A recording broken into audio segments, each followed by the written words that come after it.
할렐루야. 매일매일 성경을 읽는 귀한 은혜의 길을 걷고 있는 우리 성도님들 사랑하고 축복합니다. 잠깐 제가 기도하고 시작하겠습니다. 하나님, 저희들에게 매일매일 성경을 읽을 수 있는 은혜와 사랑을 허락하심 감사드립니다. 우리 이 성경을 붙잡고 나아가신 우리 성도님들에게 은혜와 사랑을 더욱더 부어주셔서 하나님의 말씀을 읽고 나아가는 삶이 무엇임을 세상에 증거하시고 또한 그 성경의 지혜로 말미암아 이 어려운 세상 가운데 빛의 길을 걸을 수 있도록 더욱더 은혜와 사랑을 더하여 주시옵소서.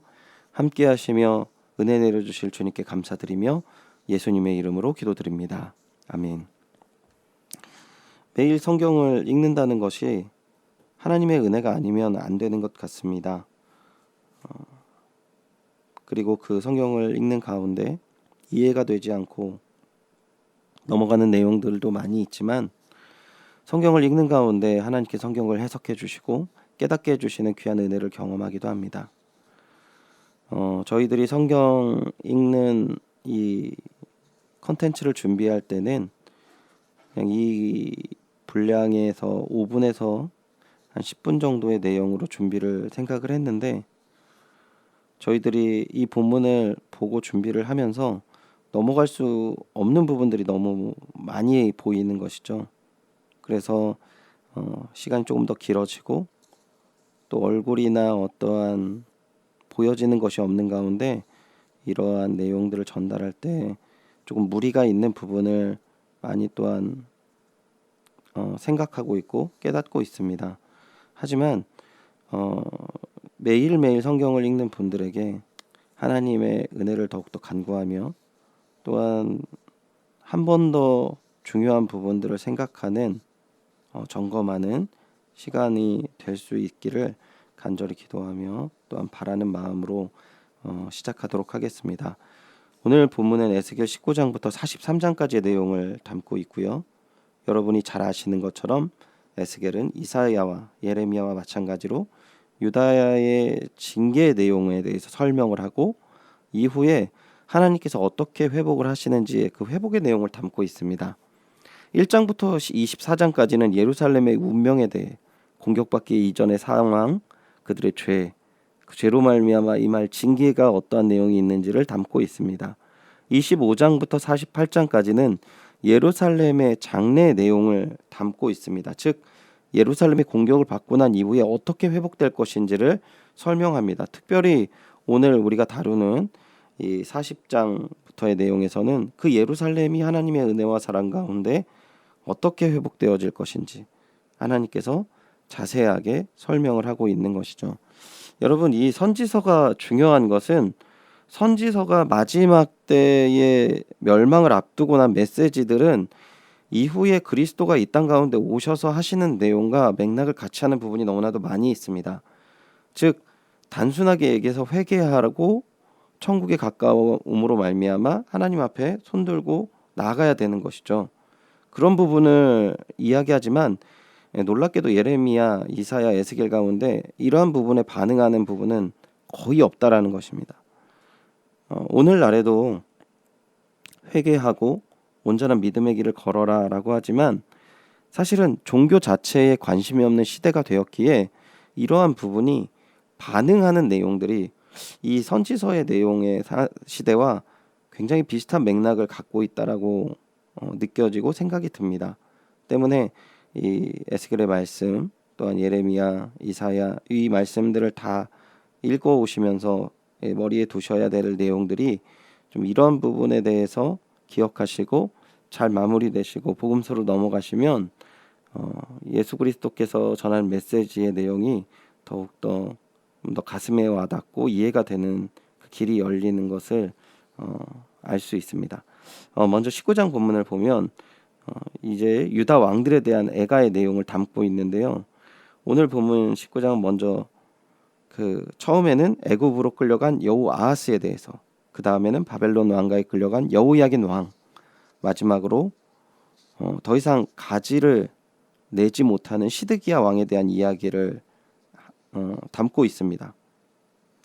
왜 가지를 내지 못합니까? 포도나무가 말라 죽었다는 것이죠. 그리고 이 포도나무가 죽어 없다는 것은 시드기야의 뒤를 이을 왕이 없다는 것으로 남유다가 완전히 멸망한다라는 것을 의미하기 때문에 유다 왕들에 대한 애가를 담고 있습니다. 왜 유다 왕들에 대한 애가 이 남유다가 완전히 멸망하게 되었습니까? 20장에 보시면 하나님께서 이스라엘의 역사를 되짚는데 모든 역사가 불순종으로 가득 찼다라는 것이죠. 애굽에서 불순종했고 광야에서 불순종했고 정착한 가나안에서도 불순종합니다. 그들이 멸망하고 심판을 받아야 하지만 하나님께서는 이 불순종한 시대에서 너희들이 지금 심판을 받을 수밖에 없지만 하나님의 결국의 목적을 41절에 이렇게 말씀하십니다. 내가 너희를 인도하여 여러 나라 가운데에서 나오게 하고 너희가 흩어진 여러 민족 가운데에서 모아낼 때에 내가 너희를 향기로 받고 내가 또 너희로 말미암아 내 거룩함을 여러 나라의 목전에서 나타낼 것이며 사람의 끈질긴 반역의 역사와 대조해서 더 끈질긴 하나님의 사랑의 역사를 말씀하고 계십니다. 21장에는 하나님께서 이스라엘을 향해 칼을 뽑으시는 모습을 보여주시고 있습니다. 가장 큰 문제는 그 칼이 다시 칼집에 꽂히지 않고 계속 휘둘려진다라는 것이죠. 하나님은 오래 참으시지만 끝까지 회개하지 않는 자들에게 무서운 심판을 내리십니다. 이것은 궁극적으로 사람에 대한 미움을 표현하는 것이 아니라 죄를 향한 하나님의 심판임을 우리는 알아야 합니다. 때문에 작은 죄의 모습을 버리고 주님께 돌아가는 것만이 유일한 회복의 길임을 우리는 기억해야 합니다. 22장에는 예루살렘이 온갖 종류의 죄악으로 가득 차 있고 그리고 그러한 모습의 예루살렘의 이름을 다른 이름을 주시는데 찌꺼기라는 이름을 주십니다. 모든 것들이 이제 버려지고 이제 버릴 것밖에 없다라는 것이죠. 선한 것이 다 없어지고 버릴 것밖에 없다라는 것입니다. 선한 열매가 없고 죄 짓는 데만 열심인 그들에게 딱 어울리는 이름이 바로 찌꺼기라고 이야기하시는 것이죠. 예루살렘의 이름은 히브리어로는 평화의 마을, 아랍어로는 신성한 도시라는 의미를 갖고 있지만 죄로 가득한 그 마을은 이제 찌꺼기라는 이름을 받게 되었습니다. 23장에는 두 자매의 내용을 담고 있는데 가늠한 여인의 비유를 담고 있어요. 오홀라는 사마리아고 오홀리바는 예루살렘을 뜻합니다. 두 자매는 하나님과 결혼했어요. 근데 오홀라는 곧 하나님과 결혼한 상태에서 아수르와 연애를 하다가 결국 아수르의 칼에 망하게 됩니다. 근데 오홀리바가 이 오홀라의 모습을 다 보게 돼요. 근데 이 오홀라가 깜짝 놀라서 더 하나님을 의지하는 것이 아니라 더욱 간음을 한다라는 것이죠. 결국 오홀리바는 바벨론에게 철저하게 수치를 당하고 멸망을 당하게 될 것이다.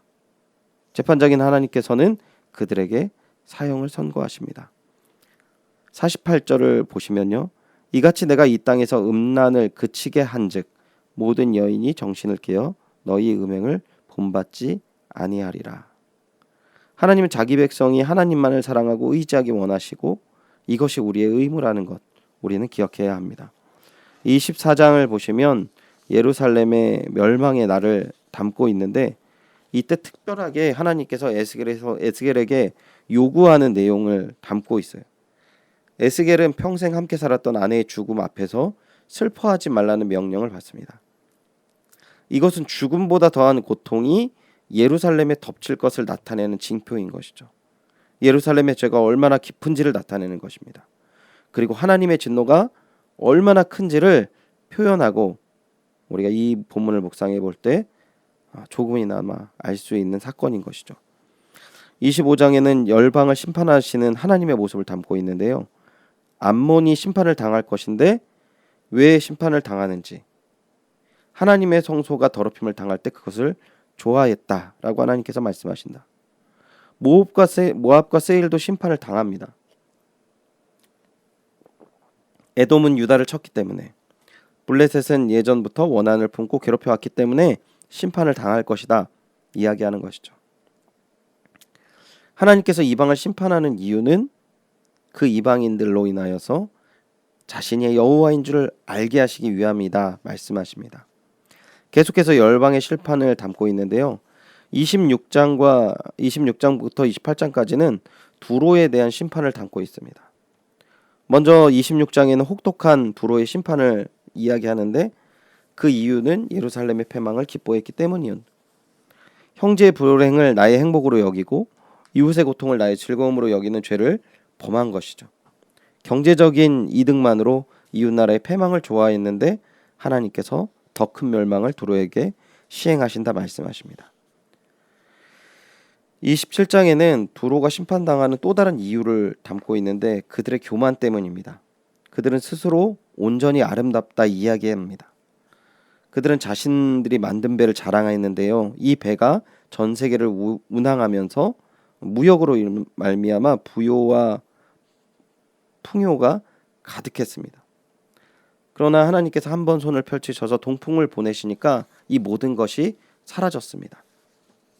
재물을 의지하는 것, 자신을 의지하는 것이 어리석다라는 것을 잘 보여주고 있습니다.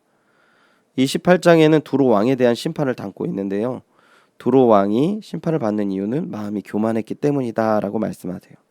그는 스스로 자신을 신이라고 말합니다. 하나님의 자리에 앉아서 하나님인 척합니다. 교만은 패망의 선봉입니다. 이 교만한 자를 하나님께서 미워하신다라는 것이죠. 이제 29장부터 32장까지는 애굽의 심판을 담고 있는데요.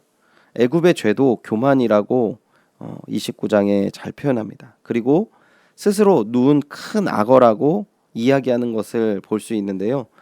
이 스스로 누운 큰 악어라는 의미는 모든 나라를 이길 수 있다라는 뜻을 포함합니다. 이 나일강을 자기가 만들었다고 주장하고요. 사실 그러나 애굽의 위치는 갈대 지팡이에 불과하다라고 하나님께서 말씀하세요. 아무 쓸모가 없다라는 것이죠. 놀라운 것은 당시 애굽은 유다가 가장 의지했던 나라였다라는 것입니다. 나라들을 단번에 멸하신 하나님을 버려두고 애굽을 의지하는 유다의 어리석음을 또한 하나님께서 언급하십니다. 30장에 계속 보면은 애굽의 여호와의 날이 도래할 것이다라고 하나님께서 이야기하는데요. 그 날에는 애굽의 칼이 임할 것이다 말씀하십니다. 그날에는 애굽을 붙들어 주는 자도 엎드려질 것이요 애굽의 교만한 권세도 낮아질 것이다 말씀하시는 것이죠. 왕의 팔이 꺾일 것이다 말씀하십니다. 31장을 보시면 애굽을 거대한 백항목 나무에 비유하세요. 공중의 모든 새가 그 큰 가지에 깃들이고 들의 모든 짐승이 그 나무에서 새끼를 낳았습니다. 마치 그런 것처럼 많은 나라가 애굽 밑에서 보호를 받았습니다. 그런데 이 나무가 높아지고 구름에 닿자 교만해지는 것이죠. 하나님께서 나무를 꺾어버리시고 지하로 내려가게 하십니다. 32장에 보시면 애굽이 그물에 걸려든 악어로 비유를 하시는데 이제 그를 완전하게 패망하게 하신다라는 메시지를 담고 있습니다. 그리고 수월에 던져질 것이다라고 하시는 것이죠. 거기에는 아수르도 있고 엘람도 있고 메섹과 두발도 있고 에돔도 있을 것이다 말씀하세요. 하나님은 애굽을 끝으로 이스라엘을 둘러싸고 있는 7개 나라를 완전한 심판을 이제 선언을 하시는 것인데 이 심판의 내용을 담고 있는 것이 이스라엘과 열방을 향해서 하나님께서 참으로 이 모든 나라와 민족을 다스리시는 그 하나님이시다, 주인이시다라는 것을 나타내는 것입니다. 33장에는 파수꾼의 사명을 담고 있습니다. 파수꾼은 경고의 일을 감당하고 있죠. 경고를 받으면 생명을 보존하게 될 것이고 경고를 받지 않으면 칼이 임할 것이다 말씀하세요. 하나님은 악인이라도 죽는 것을 기뻐하지 않고 악인이 그 길에 돌이켜 떠나는 것을 기뻐하시는 하나님이심을 잘 드러내고 계십니다. 파수꾼에게는 의인이 공의에서 떠나지 않도록 악인은 죄악에서 떠나도록 일깨워야 하는 책임이 있다라는 것이죠. 성경에 수많은 경고가 있고 책망이 있습니다.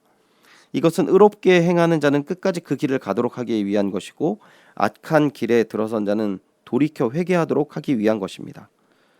우리는 경고를 받아야 합니다. 그리고 그 경고를 받을 때 우리의 삶이 풍요롭게 만들 수 있다라는 것이죠. 34장에는 이제 앞으로 이스라엘을 이끄실 선한 목자에 대해서 말씀하시는데요. 이스라엘 망하는 그 당시에는 이스라엘의 목자들은 양떼를 먹이지 않았습니다. 그러나 참 목자이신 우리 하나님은 잃어버린 양을 찾으시고 흩어진 양을 모으시면서 굶주린 양을 먹이시는 분이시라는 것이죠. 하나님은 1차적으로는 포로 중에 있는 이스라엘을 구원하시고 구속사적으로는 하나님께서 이 땅에 보내실 참 목자 예수 그리스도를 통해서 구원하시겠다라고 선포하십니다. 35장에는 에돔의 심판을 담고 있습니다. 여기 35장에서 에돔의 심판이 강조되는 이유는 앞장에서 예언한 이스라엘의 구원을 더욱더 강조하기 위함인데요. 이스라엘이 망하는 동안 그들을 괴롭히고 조롱했던 이방 국가들이 결국 하나님 앞에 심판을 받게 될 것이다 라는 것입니다. 그리고 이스라엘은 하나님께 구원을 받을 때 이 모든 민족 위에 굳건히 서게 된다라는 약속을 하시는 것입니다. 36장에는 하나님께서 이제 이스라엘 백성과 맺을 새 언약에 대해서 말씀하시는데요. 하나님은 이제 이스라엘의 완전한 회복을 약속하십니다. 하나님의 백성은 그분의 말씀을 믿고 의지해야 하는 것이죠. 하나님은 당신의 거룩한 이름을 위하여 이스라엘을 꼭 회복하시겠다라고 말씀하십니다. 그리고 결코 깨지지 않을 새 언약을 맺으실 것인데 그것은 새 영을 주셔서 새 마음으로 하나님의 말씀을 지키게 하시겠다라는 언약을 맺으시게 하실 뿐만 아니라 그 언약을 지킬 수 있는 능력까지도 주시는 하나님의 은혜를 볼 수 있습니다. 37장에는 어떻게 회복되어지는지를 잘 보여주는데 너무나 유명한 마른 뼈 환상을 담고 있습니다. 이스라엘이 어떻게 회복이 될 것입니까? 육적으로는 전쟁에 패해서 수많은 사람들이 죽은 상태였고 영적으로는 하나님으로부터 분리되어서 생명이 완전히 잃어버린 상태의 모습, 이게 마른 뼈인 모습인 것이죠. 그런 하나님께서 말씀하시자마자 마른 뼈가 생명을 얻어 극히 큰 군대가 됩니다. 두 번째 환상은 막대기 두 개가 서로 합해서 하나가 되는 것을 이렇게 보여주는데요. 남유다와 북이스라엘이 한 나라가 될 것이고 다윗과 같은 왕이 그 나라의 왕이 될 것이다 예언하십니다. 그러니까 이스라엘의 회복은 이 우리의 생각을 뛰어넘는 회복임을 우리는 잘 기억해야 합니다. 하나님께서 우리를 회복시키겠다라는 것은 우리가 원하는 만큼의 회복이 아니라 그 이상 근본적인 회복을 나타낸다는 것이죠. 그 사실을 우리가 바로할 때 하나님을 더욱더 의지하게 되는 것이고 그 의지하는 가운데 믿음 가운데 회복이 있던 것을 하나님께서 잘 말씀해 주시고 있다는 것입니다. 38장에는 마곡의 왕에 대해서 이야기를 하는데요. 하나님께서는 마곡 땅의 왕이 나타낼 것을 이야기합니다. 그는 평안하게 살고 있는 이스라엘을 침략하고 괴롭히는데요. 성경학자들은 이 환상을 교회가 겪는 고난을 상징한다라고 표현을 합니다. 타락한 세상에 온 힘을 다해서 하나님의 말씀대로 사는데 왜 이러한 핍박이 임할까요? 하나님께서는 이러한 어려움을 믿는 자들에게 왜 이 어려움을 허락하십니까? 16절 하반절을 보시면 하나님께서 이렇게 말씀하십니다. 이는 내가 너로 말미암아 이방 사람의 눈 앞에서 내 거룩함을 나타내어 그들이 다 나를 알게 하려 함이라. 우리의 관점으로는 때로는 이해되지 않는 어려움과 악들이 있습니다. 하지만 하나님께서는 그 어려운 상황 또한 하나님의 선하신 뜻을 결국엔 이루신다라는 것이고 우리는 하나님의 그 거룩함을 늘 나타내어야 할 의무를 갖고 계시다라는 것입니다. 39장에는 이스라엘의 회복의 내용을 담고 있습니다. 하나님의 백성을 대적하는 곡을 비롯한 이 악의 무리들이 완전히 망하는 것을 하나님께서 말씀하십니다. 하나님께서는 교회와 성도를 끝까지 보호하신다라는 것을 의미하고 있는 것이죠. 이 모든 일을 통해서 하나님께서는 영광을 받으십니다. 또한 이런 모든 일들에서 우리가 깨달아야 할 것은 세상 모든 일이 하나님의 통제 아래에 있다라는 것이죠.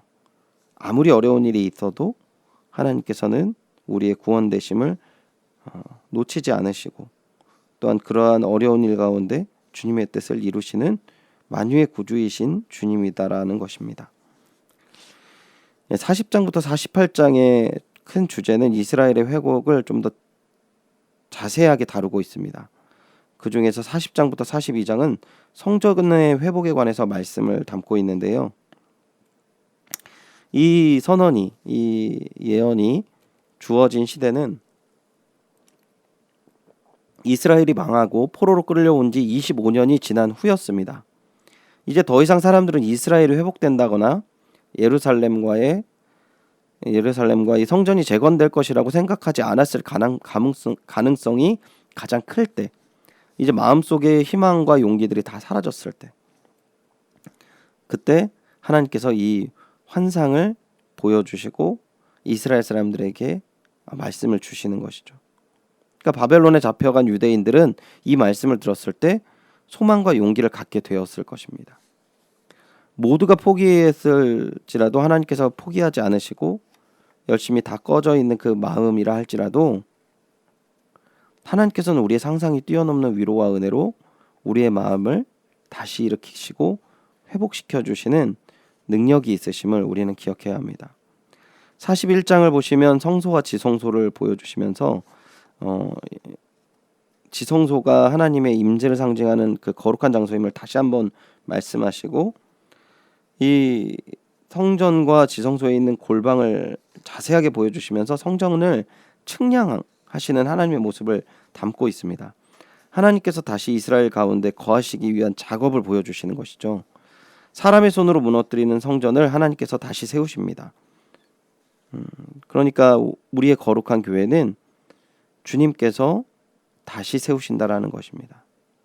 오직 하나님의 은혜 가운데 성전이 세워지고 하나님의 뜻, 하나님의 임재가 이루어진다라는 것을 잘 보여주고 계십니다. 42장에는 제사장들이 거하는 방을 보여주고 있는데요. 제사장들은 아무 데서나 제물을 먹을 수 없고, 또한 오직 그 제사장의 방에서만 제물을 먹고 또 구별을 해야 합니다. 왜냐하면 하나님께 드려졌던 제물은 거룩하고 제사장 스스로 세상과 구별된 거룩함을 소유하기 위함이었습니다. 하나님께서는 하나님 나라의 백성답게 사는 그 거룩함을 말씀하시는 것입니다.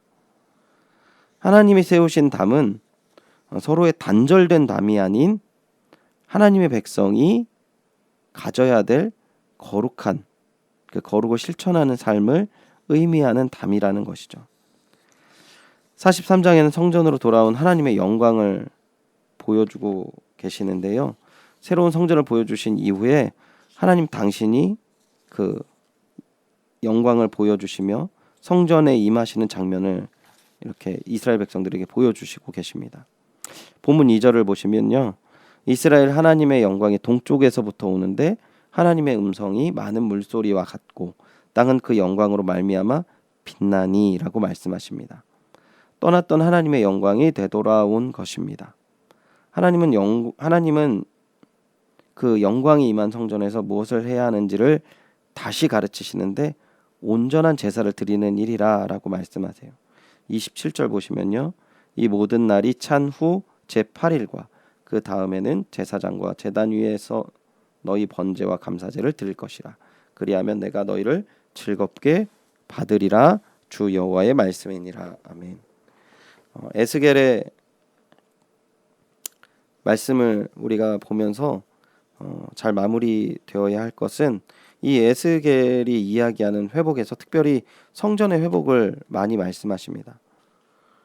오늘 우리가 코로나로 인해서 이 교회에 대한 어려움에 대해서 우리가 두려워하고 답답해하고 힘들어하는 시기인 것 같습니다. 하지만 우리의 어떠한 능력으로, 사람의 어떠한 능력으로 하나님의 거룩한 부분들이 더 세워지는 것이 아니고 하나님께 더 영광 돌려지는 것이 아니라 하나님께서는 스스로 그 거룩한 교회를 분명히 더 훌륭한 교회로 세우실 것이고, 하나님이 임하시는 그 능력 안에서 모든 교회들이 다시 한번 일어날 것임을 우리는 하나님을 신뢰함으로 더 희망을 갖고 하나님을 더 믿는 믿음을 가져야 함을 에스겔을 통해서 우리는 알 수 있습니다. 이 귀한 은혜, 또 이 귀한 믿음이 모든 가정 가운데 가득하시기를 주님의 이름으로 축원드립니다. 제가 기도하고 마치겠습니다. 하나님 감사합니다. 오늘 에스겔에 보여주신 환상처럼 하나님께서 모든 만유의 구원자이심을 다시 한번 깊이 깨달으며, 특별히 오늘 교회를 향한 어려움과 또한 부정적인 시각으로 바라보는 이 모든 상황 가운데에서 우리가 다른 것 의지할 것이 아니라 더 주님을 의지하며 손들고 나아가게 하시고 하나님의 능력 가운데 회복의 은혜를 경험하게 하여 주시옵소서. 더욱더 주님을 향한 믿음과 사랑이 가득하게 될 것을 간절히 바라옵고 기도드리며 이 모든 말씀 주 예수 그리스도의 이름으로 기도드리옵나이다. 아멘.